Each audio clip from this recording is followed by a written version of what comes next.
ప్రభుత్వ ప్రచార కార్యక్రమాల నుంచి తమకు మినహాయింపు ఇవ్వాలని ఏపీ సచివాలయ హెల్త్ సెక్రటరీలు నిరసన తెలిపారు. ఇక అనకాపల్లి జిల్లా వైద్య ఆరోగ్య శాఖలో వారికి ఇది మంచి ప్రభుత్వం ప్రచార కార్యక్రమాల నుంచి మినహాయింపు ఇవ్వాలని నిరసన తెలిపారు. ఎమర్జెన్సీ వైద్య ఆరోగ్య శాఖ పనులకు మాత్రమే తమను వినియోగించాలని, ప్రచార కార్యక్రమాల్లో పాల్గొనడం ద్వారా ప్రజలకు సరైన టైంలో వైద్య సహాయం అందించలేదని కూడా పరిస్థితి ఏర్పడిందని కూడా వారు తెలిపారు. ఈ మేరకు డిఎం హెచ్ఓకు మెమోరాండం అందజేశారు. తమ సమస్యల పరిష్కారానికి చర్యలు తీసుకోకపోతే అవసరమైతే రాష్ట్ర వ్యాప్తంగా కూడా ఆందోళనకు దిగుతామని హెచ్చరించారు.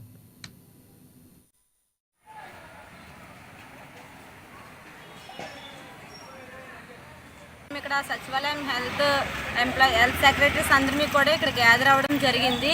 ఈరోజు మేము ముఖ్యంగా United medical and employees union తరఫున మా హెల్త్ సెక్రటరీస్ అందరం ఎందువల్ల గ్యాదర్ అయ్యామంటే, కొత్తగా ప్రభుత్వం మనకి ఇది మంచి ప్రభుత్వం అనే కార్యక్రమాన్ని అయితే చేపట్టారు. మేము ప్రభుత్వం ఇచ్చిన ఏ పనినైనా సరే చేస్తాము, మేము చెయ్యము అనట్లేదు. కాకపోతే ఈ చేసే సమయంలోనే మేము మెడికల్ అండ్ హెల్త్కి సంబంధించిన వారం కాబట్టి కొన్ని వర్కులు మాకు చేయడానికి కుదరట్లేదు. ఒకవైపు నుంచి మెడికల్ అండ్ హెల్త్ వాళ్ళు మీరు ఈ వర్కే చెయ్యాలి, మీరు ఈ పనే చెయ్యాలి, మీరు లైన్ డిపార్ట్మెంట్కి సంబంధించిన వాళ్ళు మీకు మేమే హెచ్ఓడీలు అన్నట్టుగా వాళ్ళు ప్రవర్తిస్తున్నారు.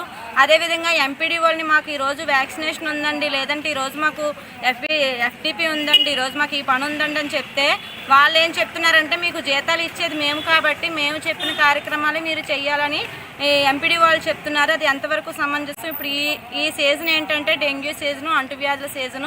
ఇలాంటి టైంలోనే ప్రజలకు మా ఆరోగ్య సేవలు ఎంతైనా అవసరం ఉంది. ఇలాంటి టైంలో మమ్మల్ని వినియోగించుకునే పనుల్లో కాకుండా ఇతర కార్యక్రమాల్లో వినియోగించుకోవడం వల్ల ఆరోగ్య శాఖ చాలా వరకు కుంటుపడుతుందని చెప్పడం జరుగుతుంది.